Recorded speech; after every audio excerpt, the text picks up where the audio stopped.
नमस्कार। मुंबई से फिर एक बार आपके सामने मैं हूं रविंद्र जैन। देश और धर्म के प्रति अपनी बात को रखने वाला बिंदास और बेबाक। आखिर आर्थिक नगरी मुंबई को किस तरह खूबसूरत और स्वर्ग की नगरी बनाया जाए, ये एक बड़ा प्रश्न चिन्ह है। हजारों करोड़ रुपए, अरबों रुपए साल के सौंदर्यीकरण के कारण फूके जाते हैं, फिर भी ये मुंबई शहर गंदगी का ढेर बना हुआ है। इसमें कौन शामिल है और कौन ऐसे लोग हैं जो मुंबई की दिशा को खराब करना चाहते हैं? माननीय सर्वोच्च न्यायालय जी और मुंबई उच्च न्यायालय जी, मुंबई से मोहब्बत करने वाले ये नेता तो नहीं हो सकते, लेकिन कुछ देशभक्त ऐसे हैं जो पूरे हिंदुस्तान को प्यार करते हैं और इस आर्थिक नगरी को बेहद प्यार करते हैं, और वो चाहते हैं कि मुंबई स्वर्ग बने, खूबसूरत अंदाज के अंदर अपनी सुंदरता को पूरी दुनिया में बखेरे। लेकिन हमारे देश के नेता और मुंबई के कुछ नेता और उनके फंटर ये गंदगी फैलाने का काम करते हैं। सबसे पहले मुंबई को सुंदर बनाने के लिए, स्वर्ग बनाने के लिए कुछ टिप्स हैं हमारे, जिसे आप सुनिए, अच्छा लगे तो उस पर अमल करिए। मुंबई पोस्टर मुक्त हो। सबसे पहले मुंबई के अंदर नेताओं के जो भी पोस्टर लगाए जाते हैं उन पर लाख रुपए का जुर्माना ठोका जाए। पोस्टर लगाने से मुंबई की सुंदरता खत्म हो चुकी है, और ये पोस्टर नेता लोग इसलिए लगाते हैं कि उगाही कर सकें, वसूली कर सकें, क्योंकि इनको जनता पहचानती नहीं है। और दूसरा, कोर्ट का सम्मान हो, क्योंकि यहाँ के नेता कोर्ट का सम्मान बहुत कम करते हैं, या डिपार्टमेंट के लोग सम्मान बहुत कम करते हैं। ये बड़ा हास्यप्रद विषय है। बात ऐसा है कि पूरा फुटपाथ जो जनता के लिए है, वो हर तरह से किसी भी कीमत पर पूरा फुटपाथ खाली कराया जाए, क्योंकि फुटपाथ पर अवैध कब्जे या अवैध धंधे ड्रग्स के या चरस के ये नेताओं के द्वारा होते हैं। इसमें शासन प्रशासन का पूरा मिला भगत होता है।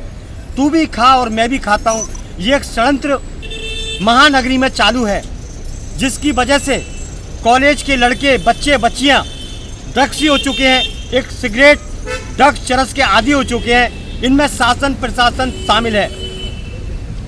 और एक मजे की बात और भी है, जो जिम्मेदार अधिकारी हैं, समझदार अधिकारी हैं, उन्हें पावर में छूट मिले, क्योंकि हर डिपार्टमेंट के अंदर कुछ लोग ऐसे बैठे हैं जो दलाली करते हैं अपने देश की। तो भारत के अंदर सबसे बड़ा सिस्टम ऐसा है खराब कि सरकारी डिपार्टमेंट में लोग नौकरी करते हैं, तिरंगे की सौगंध, जिम्मेदारी की सौगंध खाते हैं, उसके बावजूद भी वसूली का बड़ा फंडा, बड़ा खेल खेलते हैं। तो ऐसे लोगों को चिन्हित किया जाए और इनके घरों पर बुलडोजर चलाया जाए। देश की सुरक्षा व्यवस्था में खतरा पहुंचाने वाले हर उस इंसान की जो सरकारी डिपार्टमेंट में हो या भारत की जनता में सम्मिलित हो, उन्हें कड़े से कड़ा दंड का प्रावधान हो सही पाए जाने पर। बात ऐसी है कि मुंबई खूबसूरत कैसे बने, किस तरह बने, इसके पीछे बहुत बड़ा एक सिस्टम बनाया जाएगा, तो ही मुंबई के अंदर ये सुंदरता प्रदान होगी और स्वर्ग बनाया जा सकता है। करोड़ों रुपया खर्च करते हैं, आधे से ज़्यादा ये लोग खा जाते हैं। भ्रष्ट नेता जो मुंबई के नाम तो मुंबई की करते हैं, बात मुंबई की करते हैं, बात देश की करते हैं, बात महाराष्ट्र की करते हैं, परंतु उनका पेट नहीं भरता है। तो ऐसे लोग, ऐसे नेताओं को भी चिन्हित किया जाए और उनके घरों पर भी बुलडोजर चलाया जाए।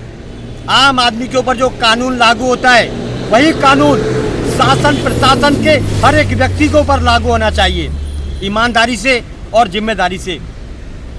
पुलिस डिपार्टमेंट, मुंबई की पुलिस, इसमें कोई शक नहीं, बहुत अच्छी है, लेकिन कहीं ना कहीं कुछ लोग इनमें सम्मिलित हैं जो अपराधियों को फ़ोन करके सूचना दे देते हैं। जैसे फुटपाथ पर अवैध कब्जे होते हैं, अगर कोई बड़ा अधिकारी मुआयना करने आता है तो पुलिस डिपार्टमेंट में ही कुछ लोग ऐसे हैं जो उनको सूचना दे देते हैं, जो हफ्ता खाते हैं कि तुम्हारे पिताजी आने वाले हैं, आप ये हटा लीजिए, सामान हटा लीजिए। अपराधियों को सूचना कैसे पहुंचती है, ये बड़ा गंभीर विषय है। इस विषय के अंदर सरकारी डिपार्टमेंट, शासन प्रशासन कहीं ना कहीं शामिल होता है, वरना अपराधी तो अपराधी है, उनके पास जानकारी कैसे पहुंचती है। मुंबई हो या भारत हो, आखिर नशे के कारोबार कैसे हुए, कैसे भारत के अंदर ये ड्रग्स, चरस, गांजा किस तरह आता है ड्रग्स। भारत एक मजबूत देश है, लेकिन ड्रग्स का धंधा करने वालों में शासन प्रशासन की मिली भगत के बिना कोई भी गैर कानूनी काम नहीं हो सकता। ये 100% सच और हकीकत है। जब तक शासन प्रशासन की कमान मजबूत व्यक्ति के हाथ में नहीं आएगी, जिस तरह योगी आदित्यनाथ के हाथ में प्रदेश की कमान है, वहाँ तारीख नहीं मिलती है, वहाँ फैसला होता है। उन्होंने अपने प्रदेश को बहुत कम समय के अंदर इतिहास रचने का काम कर दिया, खूबसूरत बनाने का काम किया, स्वर्ग बनाने का काम किया। तो महाराष्ट्र एक आर्थिक नगरी है, फिर क्या वजह है? कभी झोंपड़े बनते हैं, कभी फुटपाथ पर कब्जे होते हैं, कभी अवैध कारोबार होते हैं। माननीय, हर होटल की जांच हो और रोज जांच हो सिविल के अंदर, वहाँ दूध की मिलावट होती है, खाने में मिलावट होती है और लोगों को बीमार करने का एक षड्यंत्र बहुत बड़ा, मैं नहीं समझता हूँ कौन करता है इसके पीछे। लेकिन हॉस्पिटल भरे हुए हैं, खाने के होटल भरे हुए हैं, इसका बहुत बड़ा एक एजेंडा है। खाने के होटलों पे बहुत ध्यान दिया जाए, वहाँ पर गंदगी और दूध में मिलावट, बहुत सारी चीज़ें हैं और अनाप शनाप बिल। एक नॉर्मल होटल के अंदर 50 रुपए की चाय, 60 रुपए की चाय, कोई खाने का सिस्टम है नहीं। ये तो सरकार को शर्म आनी चाहिए कि चाय जैसी चीज़ के ऊपर भी GST लगा दी जाती है। पानी के ऊपर भी लगा दो, हवा के ऊपर भी लगा दो, आदमी को जीने मत दो। हॉस्पिटलों के अंदर प्राइवेट डॉक्टर हो या कोई भी डॉक्टर हो, मनमानी फीस वसूलते हैं और महंगे महंगे दवाइयाँ लिखने का काम करते हैं। तो ये बहुत बड़ा षड्यंत्र है भारत की जनता को परेशान और हैरान करने का। नेताओं को तो मौज है, हर तरह से फ्री का मिलता है, हर तरह की मौज, हर तरीके के आराम, हर तरीके के उनके आलीशान बैठने के स्थान। आखिर परेशान तो जनता होती है, टैक्स भी जनता देती है और परेशानी भी जनता भुगतती है। तो एक बात शास्त्रों में लिखी है, जिस देश का राजा प्रजा की बद्दुआ खाता है वो नरक में जाता है, वो नरक में जाता ही है। तो यहाँ के नेता या भारत के नेता सभी सुन लो, अगर आप भारत की जनता को हैरान करते हो, परेशान करते हो, तो आप नरक से छूट नहीं सकते।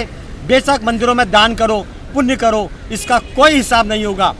नीचे कलम है, किताब है, फिर भी हिसाब नहीं। ऊपर न कलम है न किताब है, फिर भी बराबर हिसाब है। इसलिए कहते हैं कि जैसा कर्म करोगे फल भी वैसा मिलेगा। नींबू बोने वालों को आम कैसे मिलेगा? तो क्यों पाप करते हो? जनता को सुविधा दो। जनता के पैसे पर अगर आप पलते हैं, आपका देश चलता है, तो जनता का प्रावधान सबसे पहले सोचिए, जनता को सुविधा दीजिए। चिकित्सा सस्ती कराइए, शिक्षा सस्ती कराइए और जो हॉस्पिटलों में बड़े बड़े बिल आते हैं उनकी जांच होना जरूरी है, क्योंकि आम आदमी की ज़िंदगी में ये हॉस्पिटल, शिक्षा और चिकित्सा सबसे ज़रूरी है और यही सबसे बड़े बड़े बिल फाड़ने का काम करते हैं। आखिर घी नकली, दूध नकली, तो ये एजेंसियां क्या करती हैं? इन्हें हटाया जाए। इनके ऊपर, इन डिपार्टमेंट के ऊपर जो जो शामिल हो उनके घरों को चिन्हित करके उनके ऊपर बुलडोजर चलाया जाए। सरकारी डिपार्टमेंट का मतलब ये नहीं कि दादागिरी करें आम आदमी के ऊपर। अपने कर्तव्य का पालन करिए। आप सरकार से पैसा लेते हैं, सरकार से सुविधा लेते हैं, फिर भी नकारा हरकतें करते हैं, वसूली करते हैं और जनता को मरने के लिए छोड़ देते हैं। इस पर भी सख्त से सख्त कानून बने और योगी सरकार जिस तरह बुलडोजर चलाती है, ऐसे लोगों पर भी बुलडोजर चले, तभी हमारा देश महान होगा। बस इतना ही काफ़ी है। मुंबई को अगर स्वर्ग बनाना है तो सबसे पहले शासन प्रशासन में सुधार आना जरूरी है। बस इतना ही काफ़ी है। मैं हूँ मुंबई से रविंद्र जैन। जय हिंद।